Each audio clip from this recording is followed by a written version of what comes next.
Hi, my name is Danny, I'm 24 years old, and I've never been asked out on a date. In the world we live in today, this statement is one of shame, embarrassment, and insecurity. And to be honest with you, I've experienced all of these. It was shameful to be used by guys as means to talk to my friends. It was embarrassing to never get asked to a high school dance.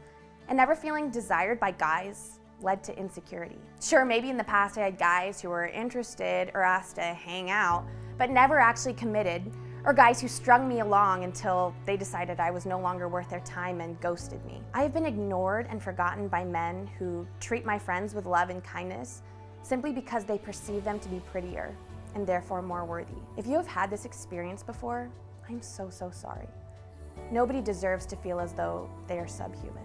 Being treated this way makes it almost impossible for us to not believe the lies that seep into our stream of consciousness. Nobody has asked me out because I'm not blank enough or because I'm too blank. We all have lies we tell ourselves to rationalize why we don't seem to be desirable, but they are all lies because the reality is that it's out of our hands. The fact that you are or are not dating someone doesn't depend on how smart or pretty or talented you perceive yourself to be. There are people of all sizes, shapes, and personalities that are in relationships. So nothing that you perceive as wrong with you is actually the reason you haven't been asked out. The truth is, relationships are a gift from God, not something we can earn.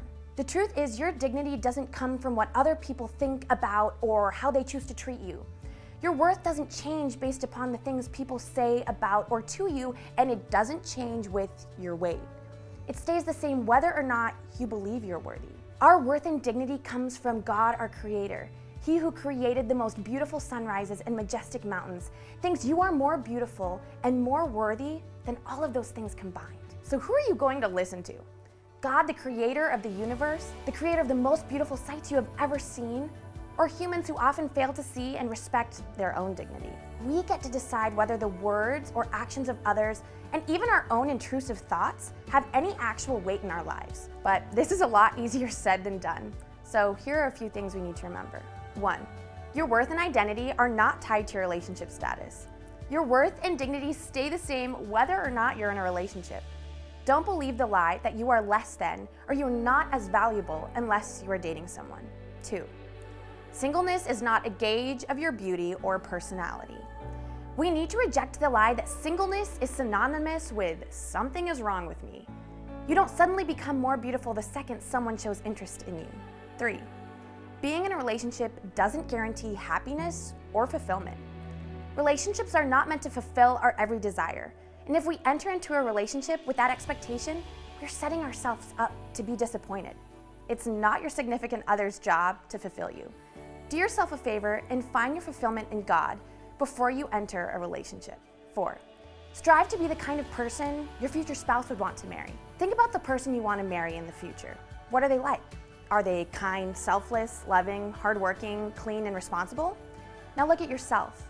If you don't possess the traits that you are hoping for in a future spouse, it's time to start striving to become the kind of person your future spouse would want to marry. 5. We don't need many men to desire us, we only need one. We are only going to marry one man in the future, so why do we need multiple men pining for our attention? We don't. 6. Don't settle.